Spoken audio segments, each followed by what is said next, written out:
بسم اللہ الرحمن الرحیم۔ السلام علیکم دوستو۔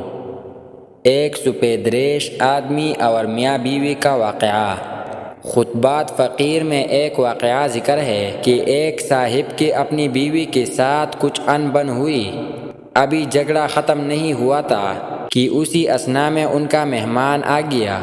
خاوند نے اسے بیٹھک میں بٹھا دیا اور بیوی سے کہا کہ فلاں رشتہ دار مہمان آیا ہے، اس کے لیے کھانا بناؤ۔ وہ غصے میں تھی، کہنے لگی تمہارے لیے کھانا اور نہ تمہارے مہمان کے لیے کھانا ہے۔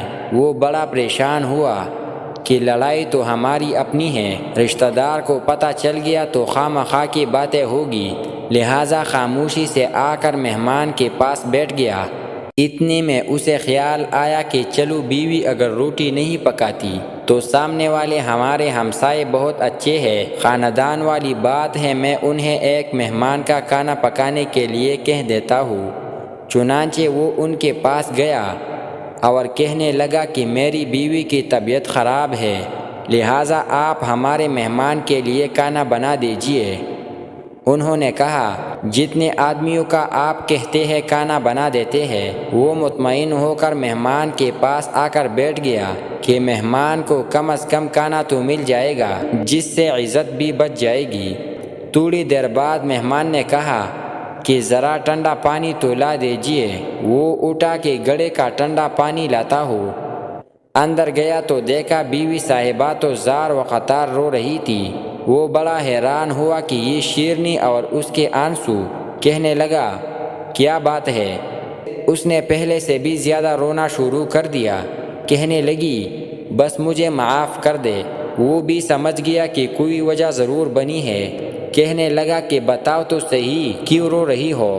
اس نے کہا کہ پہلے آپ مجھے معاف کر دے، پھر میں آپ کو بات سناؤں گی۔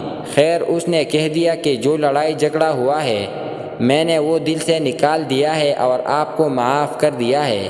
اب کہنے لگی جب آپ نے آ کر مہمان کے بارے میں بتایا اور میں نے کہہ دیا کہ نہ تمہارے لیے کچھ پکے گا اور نہ مہمان کے لیے تو آپ چلے گئے، مگر میں نے دل میں سوچا کہ لڑائی تو میری اور آپ کی ہے اور یہ مہمان رشتہ دار ہے، ہمیں اس کے سامنے تو یہ پل نہیں کھلنا چاہیے۔ چنانچہ میں اٹھی کہ کھانا بناتی ہوں۔ جب میں کچن میں گئی تو میں نے دیکھا کہ جس بوری میں ہمارا آٹا پڑا ہوا تھا، ایک سفید ریش آدمی اس بوری میں سے کچھ آٹا نکال رہا تھا۔ میں یہ منظر دیکھ کر سہم گئی۔ وہ مجھے کہنے لگا اے خاتون پریشان نہ ہو، یہ تمہارے مہمان کا حصہ تھا جو تمہارے آٹے میں شامل تھا۔ اب چونکہ یہ ہمسائے کے گھر میں پکنا ہے اس لیے میں وہی آٹا لینے آیا ہوں۔ جی ہاں، مہمان بعد میں آتا ہے جبکہ اللہ جل جلالہ اس کا رزق پہلے ہی بھیج دیتے ہیں۔ تو دوستو اگر آپ کو یہ ویڈیو اچھی لگی ہو تو پلیز ویڈیو کو لائک اور چینل کو سبسکرائب کرنا مت بھولیے گا۔ شکریہ۔